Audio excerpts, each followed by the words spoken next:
Good day, everyone.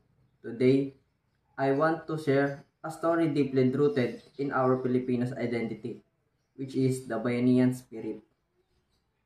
Bayanihan spirit is a tradition we inherited from our ancestors.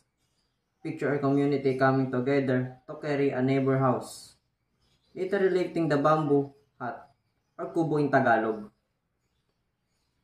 and moving it to another location.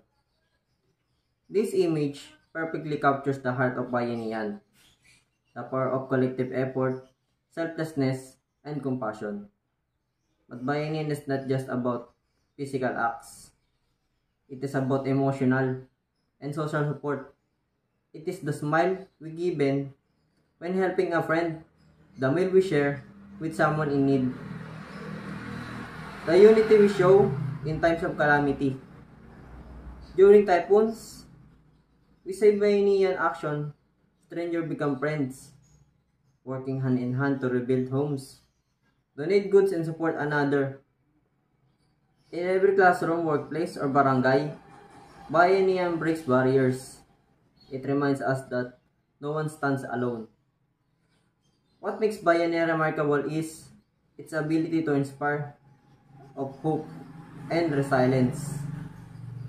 When problems seem hopeless, the spirit of Bayanihan turns adversity into success. It teaches us that even the small act of kindness, multiplied by many, makes a huge difference. As we move forward, let's nurture the spirit, not just during disasters, but not but in every moment.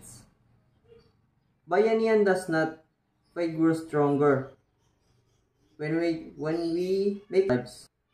Let us all be bearers of Bayanihan, sharing our strength and hearts for a better community, better future. Thank you.